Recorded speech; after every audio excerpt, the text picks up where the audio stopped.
देश की राजधानी दिल्ली क्यों बन रही कोकीन कैपिटल? 7,000 करोड़ के ड्रग्स रैकेट का कैसे हुआ भंडाफोड़? इतने बड़े ड्रग्स सिंडिकेट का क्या है इंटरनेशनल कनेक्शन? किसके इशारों पर हो रहा है नशे का इतना बड़ा कारोबार? क्या नशे के कारोबार को पॉलिटिकल सिस्टम का सपोर्ट है? ये ऐसे सवाल हैं जो हाल ही में हुए ड्रग रैकेट के भंडाफोड़ के बाद सामने आए हैं। हरियाणा का चुनावी शोर और दिल्ली की सियासी उठापटक के बीच अचानक एक के बाद एक ड्रग्स की दो बड़ी खेप की बरामदगी ने पूरे सिस्टम को हिला दिया।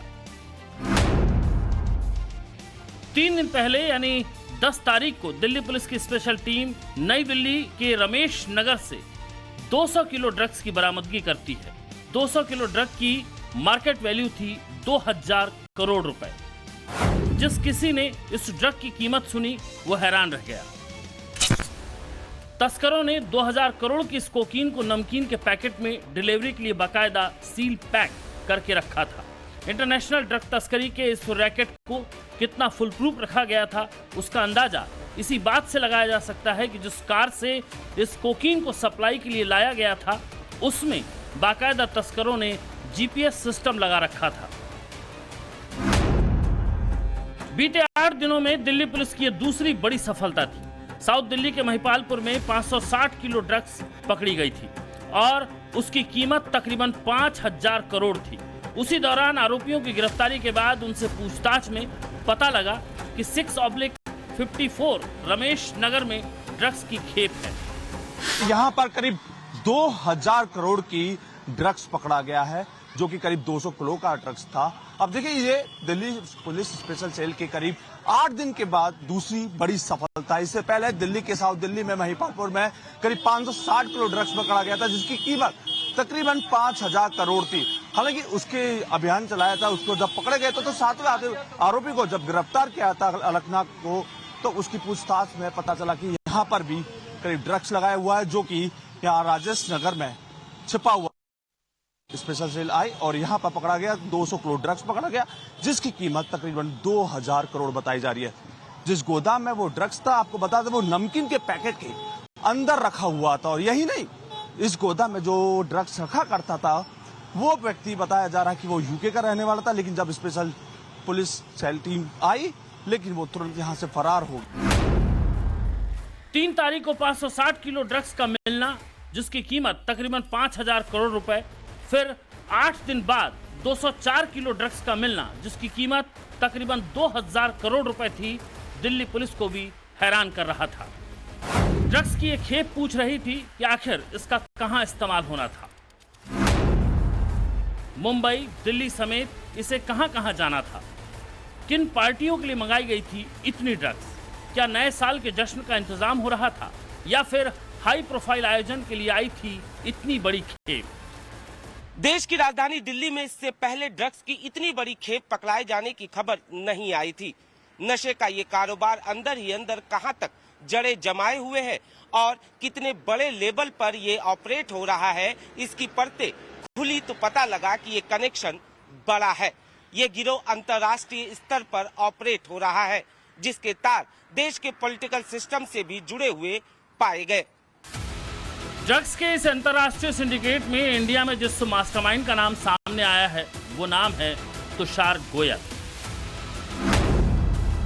तुषार गोयल ही ड्रग्स का इंडिया में डिस्ट्रीब्यूटर है। तुषार दिल्ली के बसंत विहार का रहने वाला है। तुषार गोयल ने ही महिपालपुर में ड्रग्स की खेप रखी थी। जिस गोदाम में ड्रग्स रखी थी वो तुषार के परिवार का ही था। जांच में पता लगा कि तुषार ने इस साल जून में दुबई और थाईलैंड की यात्रा की थी और ड्रग्स की तस्करी के लिए अपने सहयोगियों से मुलाकात की थी।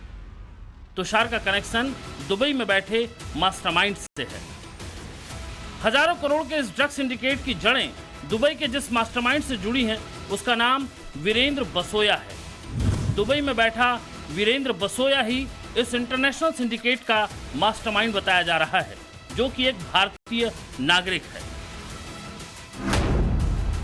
पिछले साल पुणे पुलिस ने दिल्ली में छापेमारी कर जो 3000 करोड़ की ड्रग्स पकड़ी थी, जिसके ड्रग्स सिंडिकेट में वीरेंद्र बसोया का नाम सामने आया था, तब पुणे पुलिस ने बसोया के दिल्ली के पिलजी गांव में रेड भी की थी, लेकिन पुलिस के पहुंचने से पहले ही वो भाग गया था। बसोया को भारत में ड्रग मामले में गिरफ्तार भी किया जा चुका है, लेकिन जमानत मिलने के बाद वीरेंद्र बसोया दुबई शिफ्ट हो गया और फिर इंटरनेशनल ड्रग कार्टेल का बड़ा माफिया बन गया।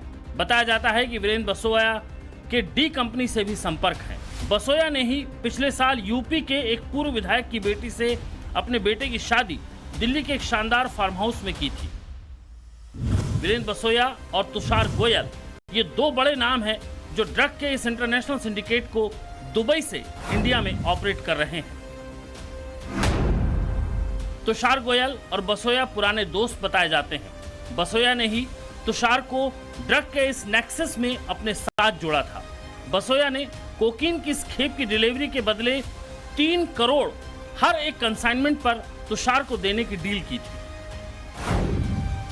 इस बार जो खेप पकड़ाई है उसमें दुबई से बसोया ने इस सिंडिकेट से जुड़े यूके में मौजूद जितेंद्र गिल को भारत जाने को कहा था, जिसके बाद यूके से तुषार से मिलने ड्रग्स डील के लिए जितेंद्र गिल दिल्ली आता है, जहां तुषार उसे पंचशील इलाके के एक होटल में रुकवाता है।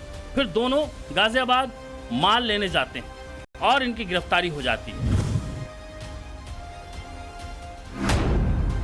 जस्सी यूके में बीते 17 साल से रह रहा है। उसके पास यूके का ग्रीन कार्ड भी है। ऐसे में ड्रग सिंडिकेट के यूके का कनेक्शन भी सामने आया है। जितेंद्र सिंह गिल ब्रिटेन में रहकर इस पूरे नेटवर्क को सुपरवाइज कर रहा था। इस सिंडिकेट के अब तक करीब 762 किलो ड्रग्स बरामद हो चुके हैं, जिसकी कीमत करीब 7,600 करोड़ बताई जा रही है। ये ड्रग्स मिडिल ईस्ट के रास्ते पहले थाईलैंड आई, फिर उत्तर प्रदेश के सड़क मार्ग होते हुए इसे दिल्ली लाया गया। जिस इखलाक के निशानदेही पर रमेश नगर इलाके से 200 किलो ड्रग्स बरामद हुआ, वो उत्तर प्रदेश का ही रहने वाला है और उसका काम ड्रग्स के ट्रांसपोर्टेशन का रहता था। अखलाक के साथ पुलिस ने हिमांशु कुमार, औरंगजेब सिद्दीकी और भरत जैन को पकड़ा है। ये भरत जैन वही है जो मुंबई से दिल्ली ड्रग्स लेने पहुंचा था। लेकिन हैरानी इस बात की है कि इंडिया में जिस किंगपिन तुषार गोयल का नाम सामने आया है, उसके बारे में कहा जा रहा है कि उसका देश की सबसे पुरानी पार्टी कांग्रेस से संबंध है।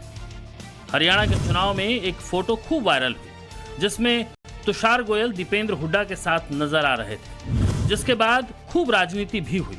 दरअसल बताया जाता है कि तुषार गोयल यूथ कांग्रेस का कार्यकर्ता रहा है, जिस पर हरियाणा के मुख्यमंत्री ने अपने एक्स हैंडल पर ट्वीट भी किया और लिखा कि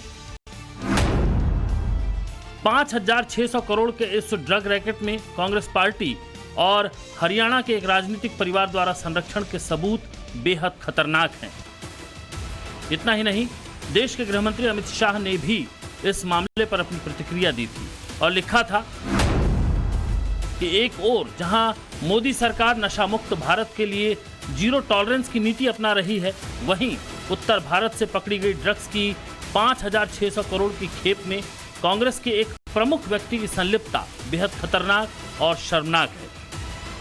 हालांकि कांग्रेस ने बीजेपी के दावों को झूठा करार दिया और कहा था कि तुषार गोयल को 17 अक्टूबर 2022 में ही पार्टी विरोधी गतिविधियों के चलते निकाल दिया गया था और निष्कासन के बाद से ही तुषार गोयल का पार्टी से कोई संबंध नहीं है। जो भी हो, लेकिन जिस तरह से हजारों करोड़ की ड्रग्स का यह मामला सामने आया और उसमें ऐसे लोगों की संलिप्तता सामने आए जिनका सियासी महकमे में रसूख है, तो सवाल भी खड़े होंगे और शक भी गहराएगा कि नशे के कारोबार का यह सिंडिकेट सिर्फ माफियाओं तक ही सीमित नहीं है। ब्यूरो रिपोर्ट, टाइम्स नाउ, नव भारत।